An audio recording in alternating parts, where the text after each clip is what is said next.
మంత్రి ఇస్తానని చెప్పేసి ప్రకటించడం ద్వారా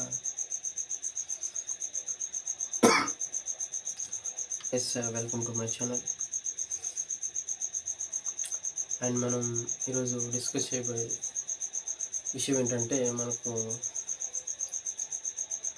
అర్థమవుతుంది కూటమి ప్రభుత్వం అధికారంలోకి వచ్చిన తర్వాత మనం and they have to try వాళ్ళు ఏ విధంగా ఒక డెవలప్ వైపు అడుగులు వేస్తున్నారని చెప్పేసి, ఏ విధంగా ముందుకు సాగుతున్నారని చెప్పేసి పవన్ కళ్యాణ్ గారు కావచ్చు అండ్ చంద్రబాబు గారు కావచ్చు, ప్రతి ఒక్కరు ఏ విధంగా డెవలప్మెంట్ వైపు అడుగులు వేస్తున్నారని చెప్పేసి మనం ప్రజెంట్ గత కొద్ది రోజులకైతే మనం చూస్తూనే ఉన్నాం అండ్ చూస్తున్నాం. అండ్ రీసెంట్గా చంద్రబాబు గారు నాగబాబు గారికి మంత్రి ఇస్తానని చెప్పేసి ప్రకటించడం ద్వారా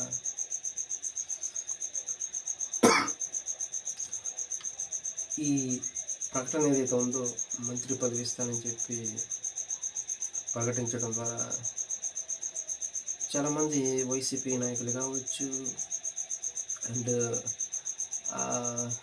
యాంటీగా, అంటే ఎవరైతే మెగా ఫ్యామిలీకి కావచ్చు అండ్ కూటమి ప్రభుత్వానికి కావచ్చు, ఎవరైతే యాంటీగా ఉన్నారో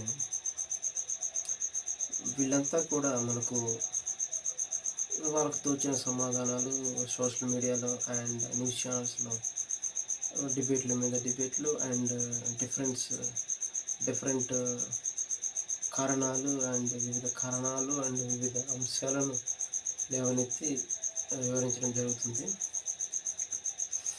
అండ్ ఇందులో మనం ప్రధానంగా చూసుకుంటే, కొంతమంది అంటున్నారు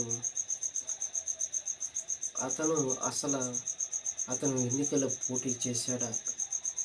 పోటీ చేయకుండా ఎలా మినిస్ట్రీ ఇస్తారు, అండ్ అతనికి ప్రజా పదవులపైన ఏదైనా అవగాహన ఉందా, ఎక్స్పీరియన్స్ ఉందా, ఈ విధంగా మాట్లాడటం జరుగుతుంది. అండ్ గతంలో మనం చూసుకుంటే వైసీపీలో ఎంతమందో డాష్ వాళ్ళందరికీ ఏమిచ్చారు, జగన్ గారు మినిస్ట్రీ ఇచ్చారు, ఎమ్మెల్యేలు ఇచ్చారు, అందరినీ అనకూడదు కానీ కొంతమంది మాత్రం ఎవరైతే నోటి తూలతో ఎవరైతే విరుచుకుపడుతున్నారో అలాంటి వాళ్ళందరికీ డాష్ వాళ్ళందరికీ మినిస్ట్రీ కానీ, మంత్రి పదవి కానీ అండ్ ఎమ్మెల్యేలు కానీ వగేరా ఇవన్నీ ఇవ్వడం జరిగింది. అప్పుడు లేవని అంశాలు, వివాదాలు ఇప్పుడు ఎందుకు వేస్తున్నాయని చెప్పి నెటిజన్లు అండ్ అలాగే కూటమి అభిమానులు, జనసేన మిత్రులు అండ్ సైనికులు అందరూ కూడా మండిపడడం జరుగుతుంది. నిజమే కదా, ఎందుకంటే గతంలో కూడా అండ్ పేర్ని నాని,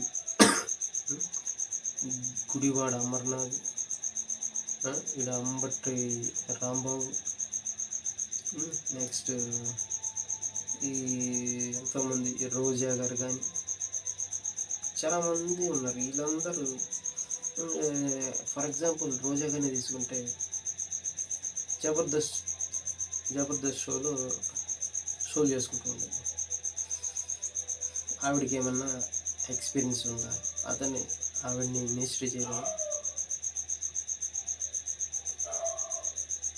అండ్ ఏ విధమైన ప్రజా అభిప్రాయాలకు సంబంధించిన ఎక్స్పీరియన్స్ అండ్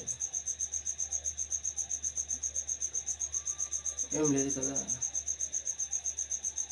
అలాంటి అప్పుడు ఆ సమయంలో వివాదాలు లేనప్పుడు అండ్ ప్రజెంట్ ఇప్పుడు ఎందుకు కొంతమంది ఈ విధంగా లేవదీస్తున్నారని చెప్పేసి చాలామంది అయితే మండిపడుతున్నారు. అండ్ నాగబాబు గారి అతని యొక్క కష్టం అనేది తెలియకపోవచ్చు కానీ, అన్నదమ్ముల వెనక కానీ ఈ జనసేన పార్టీ వెనక కానీ చాలా హార్డ్ వర్క్ అయితే చేస్తున్నారు. అండ్ అటు అభిమానులతో కానీ అండ్ ప్రతి విషయంలో కూడా మన పార్టీ అండ్ తమ్ముడు పార్టీ అని చెప్పేసి వితౌట్ ఎనీ పొజిషన్, ఏ పదవి అండ్ ఏ రాజకీయ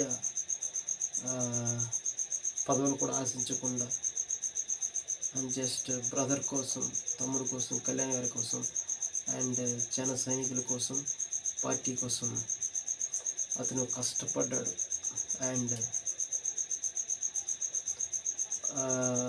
గతంలో కూడా పోటీ చేయవలసిన కాన్స్టిట్యున్సీలో కూడా కూటమి ఒప్పందాల మేరకు అండ్ కూటమి నిర్ణయాల మేరకు సైలెంట్ అవ్వడం జరిగింది. అండ్ అప్పటి నుంచి కూడా ఏ వివాదాలకి ఏం మాట్లాడకుండానే సైలెంట్గానే ఉన్నారు, ఓపికతో ఉన్నారు.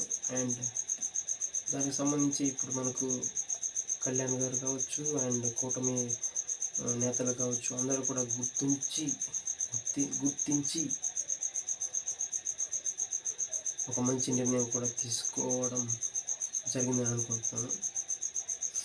ఎందుకంటే ఇది చాలామంది ఏమంటే కుటుంబ రాజకీయాలు అంటున్నారు. అంటే జస్ట్ ఈ మెగా ఫ్యామిలీకి వస్తేనే కుటుంబ రాజకీయాలు అన్నీ